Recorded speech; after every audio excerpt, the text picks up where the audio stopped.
Part 1.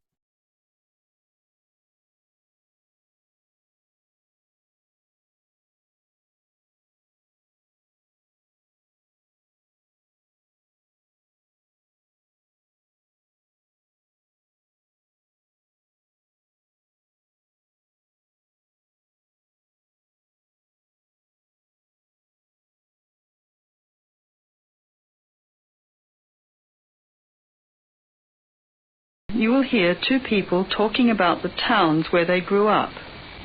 First, you will have some time to look at questions 1 to 9.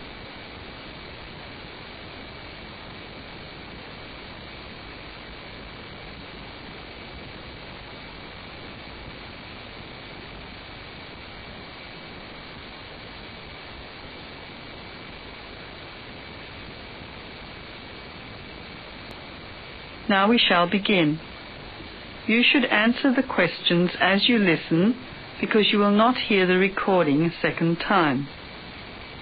First, you have another chance to look at questions 1 to 3.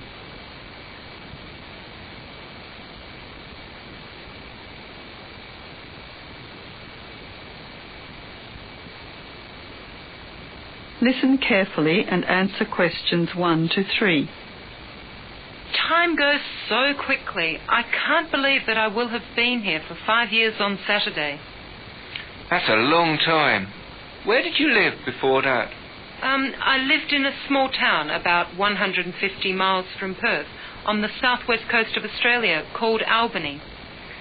When you say small, how small do you mean? Around 12,000 people. What's it like growing up somewhere that small? Well, it has its advantages. People tend to be much more friendly in small towns. You seem to get to know more people. The pace of life is much slower.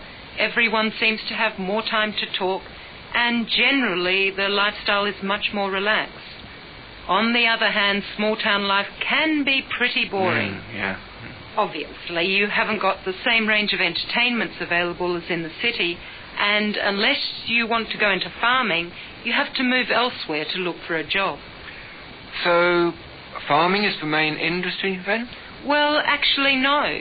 There's a lot of sheep and cattle farming, and more recently a lot of people have started to grow potatoes. However, the town was first established as a whaling base, and although there isn't any whaling today, most people are still employed by the fishing industry. What's the weather like? In summer you get some fairly nice days, but it gets really windy. In winter, I guess the average temperature is about 15 degrees Celsius, and it's still really windy, and it's very, very wet. Sounds lovely. I can see why you're here. Oh, come on. It's not all that bad. It's got a beautiful coastline and beautiful beaches. You can drive for about 45 minutes and you'll come to absolutely deserted white beaches. You can be the only person swimming there. With that wind, I'm not surprised. Don't be like that. We do get some good days. Anyway, where do you come from? Maureen goes on to ask Gordon about his hometown. Look at questions 4 to 9.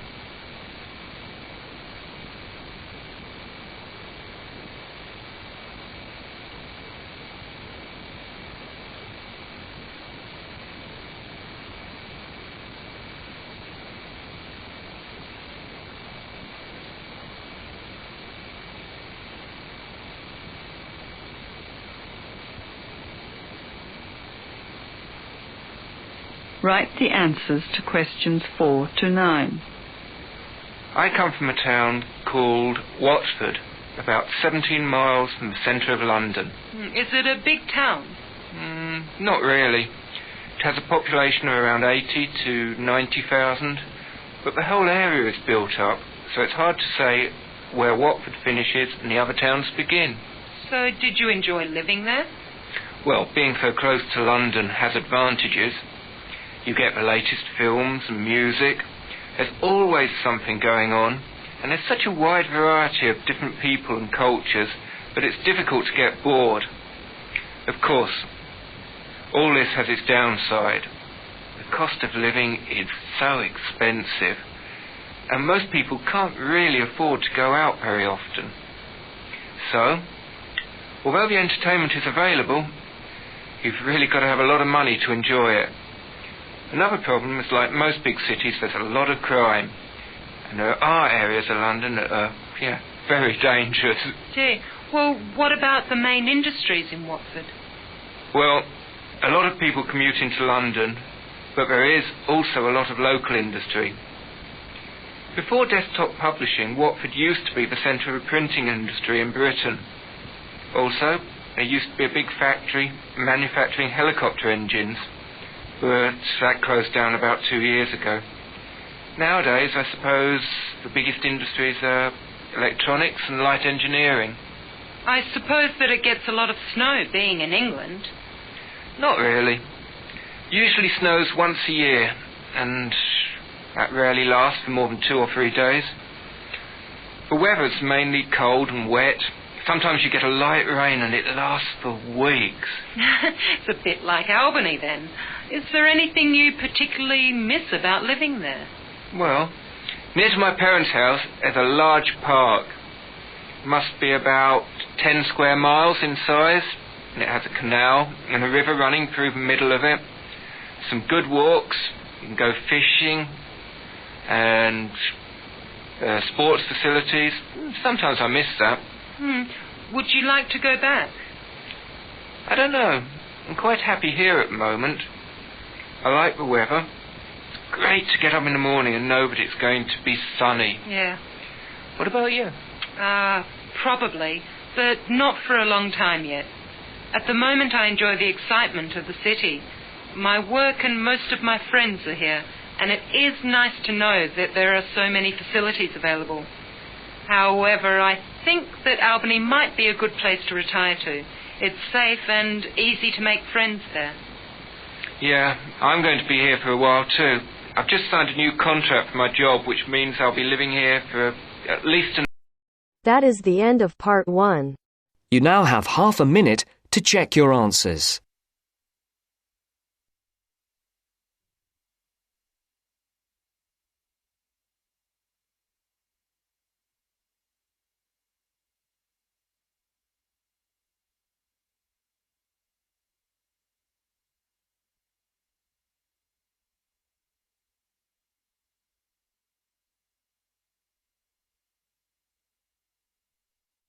Now turns to part 2. Part 2.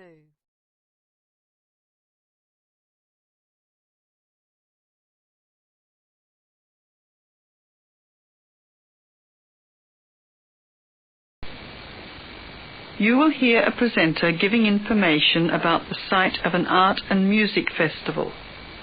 Look at questions 10 to 14 and the map.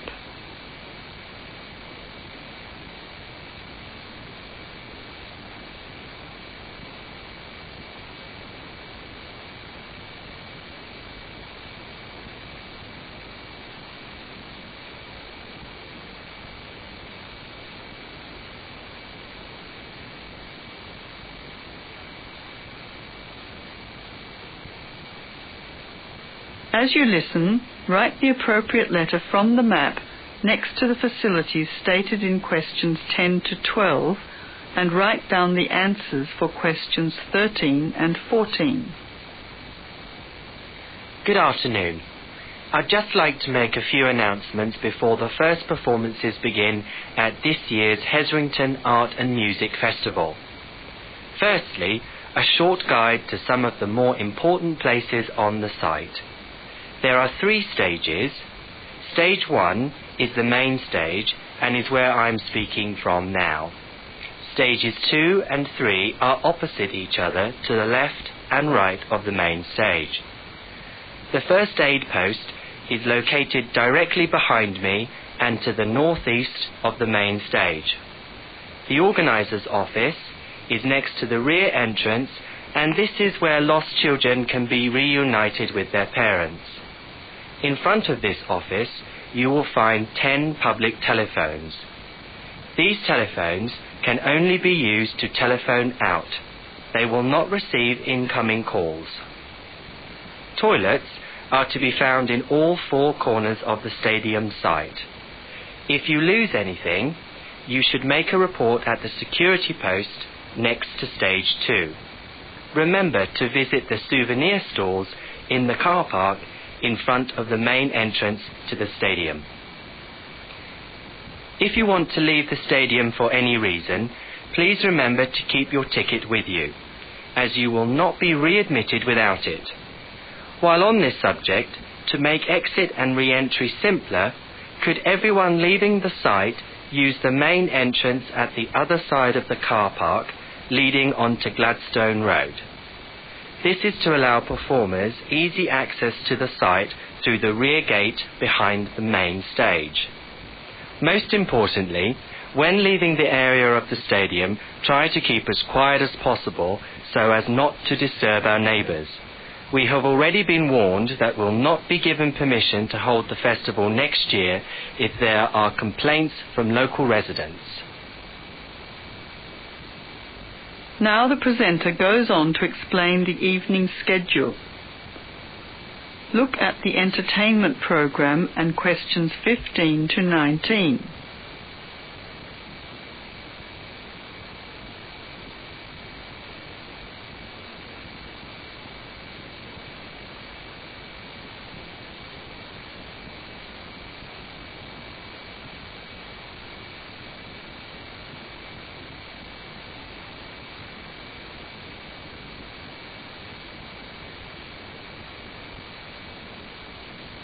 Answer questions 15 to 19 to complete the table.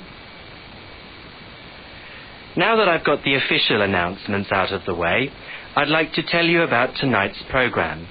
The Brazilian drum band will be appearing on stage 3 at 7. This is the first time that they have performed outside South America, and so their show is not to be missed. This will be followed by Claude and Jacques, the French mime artists, at around 8 o'clock. During the performance, Claude and Jacques will be introducing special guests from the fields of music and dance. Meanwhile, on stage 2, there is a modern ballet from Great Grapefruit Incorporated, illustrating women's role in world peace. This will begin at 7 and last for roughly 2 hours. Stage 1 begins at 9 with the jazz fusion band Crossed Wires, whose performance tonight is the last date on their world tour. Stage 1 continues with a regular guest at these festivals, comedian Tom Cobble. His show begins at 10:30. After Claude and Jacques at 9 on stage 3, there will be a performance by the Flying Burrito Brothers, who are acrobats with the Albanian State Circus. The Flying Burrito Brothers' fire-eating trapeze act is unique. No other performer has managed to equal their grand finale. From 11:15, we are happy to present Winston Smiles and the Kingston Beat, who will be playing authentic Jamaican reggae until the end of the official programme at 1:30. Over on stage 2, the great Mistron will be presenting his show of magic, illusion and mystery at 9:30. During the show, he will be chained and thrown into a sealed aquarium from which he will try to escape. If everything goes to plan, the act will finish at 11:30 and the stage will be ready for the country and western music of Bluegrass Ben and the Cattlemen at 12.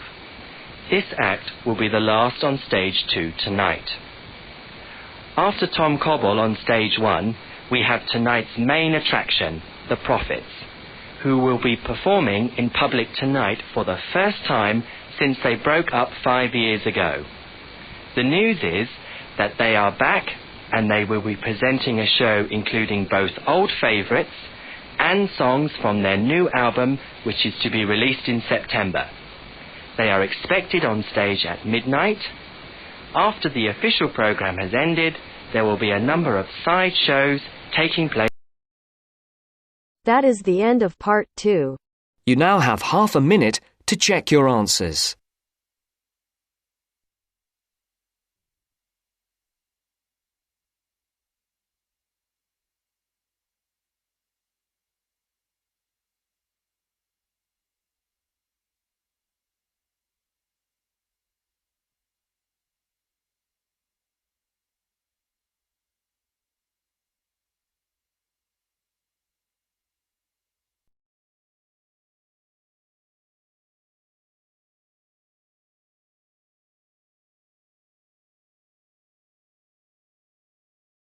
Now turns to part 3.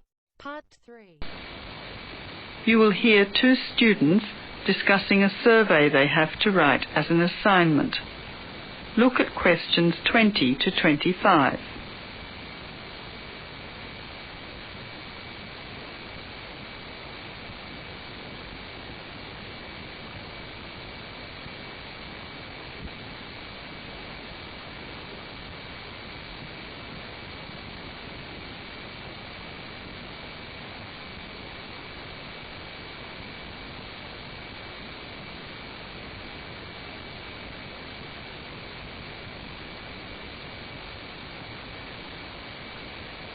Listen and complete questions 20 to 25.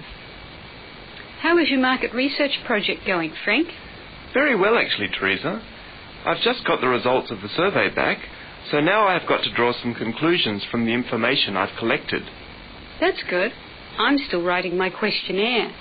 In fact, I'm starting to panic, as the project deadline is in 2 weeks, and I don't seem to be making any progress at all. What's your topic? Forms of transportation in the city. What about you? I've been finding out about people's attitudes to the amount of violence on television. That's interesting. What do your results show?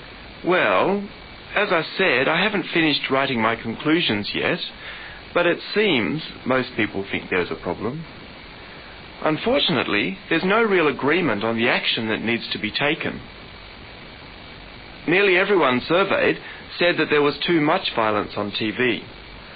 A lot of people complained that American police serials and Chinese kung fu films were particularly violent. The main objection seems to be that although a lot of people get shot, stabbed, decapitated and so on, the films never show the consequences of this violence. Although people die and get horribly injured, nobody seems to suffer or live with the injuries. Any children watching might take the heroes of these programs as role models and copy their behaviour. So what did most people suggest should be done? A lot of people are concerned about how these films affect children. They're particularly worried that children will try to behave like the stars. The survey shows that violent programs should only be broadcast after 10 p.m, when most children are already in bed. There's also a significant minority of people who feel that violent films should be banned altogether. How did people feel about the violence on news broadcasts? Most of the responses I've looked at have felt that violence on news broadcasts is more acceptable as it's real. Although it's unpleasant, it's important to keep in touch with reality. Still, many people thought that it would be better to restrict violent scenes to late evening. Frank and Teresa discuss the methods they are using to conduct their surveys. Look at questions 26 to 29.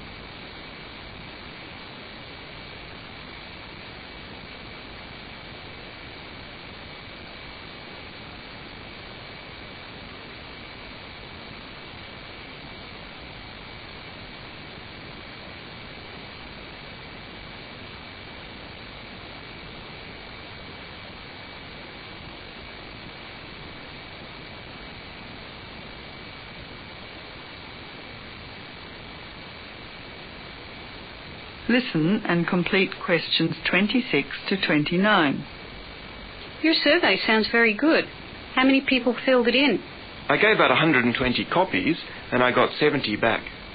That's a very high rate of return. Who did you give your questionnaires to? I gave a copy to every student in my hall of residence and to a few friends from other colleges. Don't you think that this will influence your results? How do you mean? The people in your hall of residence will all be about the same age. They're all students, most of them studying similar subjects and from similar backgrounds. Therefore, it's likely that they will have similar opinions. Your results represent student opinion, not public opinion. So how are you going to do your research? I'm going to interview my respondents in the shopping mall. What I'll do is ask people if they have 5 minutes to spare to answer a few questions. If they agree, I'll ask them some multiple choice questions and tick off their answers on my sheet. That way I can select people of all ages and attitudes. So my sample should be reasonably representative. Isn't it very difficult to ask meaningful questions using a multiple choice? Yes, it is. I suppose your survey has the advantage of more detailed information. However, in most cases, people won't bother to give answers that require too much effort on their part. The secret to writing a successful survey is to write simple multiple-choice questions that target the information you're looking for. Therefore, it's better to write a lot of short, specific questions than longer, general ones. So that's why it's taking you so long to write. Yeah, but I hope I'll be ready to start.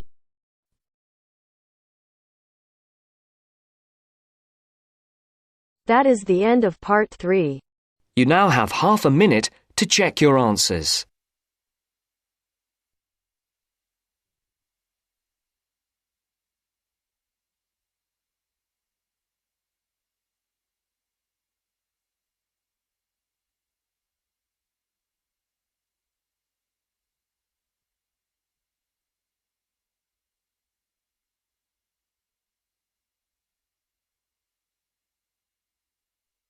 Now turns to part 4. Part 4.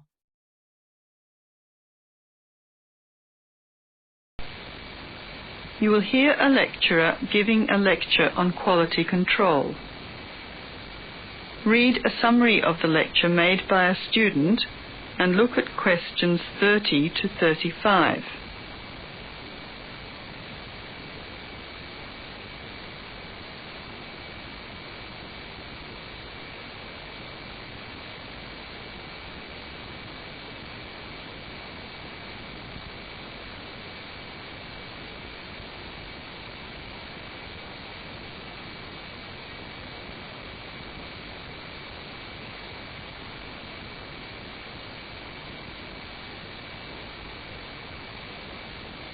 Listen to the lecture and answer questions 30 to 35.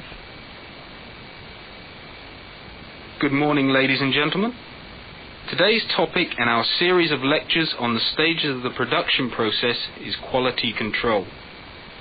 Some people believe that an effective quality control system amounts to an inspection of the finished product. This morning, I intend to prove to you why those people are mistaken. The main drawback with a finished product inspection is that it is an after-the-act operation. No amount of inspection can make bad work good. For this reason, most large-scale manufacturers consider quality control to be an ongoing process. The advantages of this are considerable. It cuts wastage. It saves time, as no hours are lost on work done on already defective items, and perhaps most importantly, it is easier to detect a fault when the product is still at the component stage. So when should quality control begin? Well, usually with the raw materials. If the materials are of substandard quality, there is no point in processing them. More to the point, substandard materials can be returned to the company at no cost to the manufacturer. Although these benefits seem obvious, you might be surprised to know that only 87% of large firms and 62% of small firms have a standard raw material inspection procedure. For the same reasons, it is a good idea to test components brought in from another company. In many manufacturing processes, it is useful to carry out some form of quality control on products while they are still being manufactured. It is often easier to check individual components before assembly takes place. Equally, it may be valuable to test components by their function. I suppose the bottom line is that every product and every company has its own requirements, and the quality control program should be arranged accordingly. The next question that needs to be asked is, what are we testing for? Again, this depends on the product. An expensive car has different requirements from a cheap plastic toy. However, in both cases, the most vital testing is for safety. An increasingly common reason for testing these days is environmental impact. As the public becomes more and more concerned about green issues, it is becoming more and more important to measure a product's effect on the environment. This testing must assess the impact of both the product itself and the manufacturing process. Questions 36 to 40. Before the final part of the lecture, look at questions 36 to 40.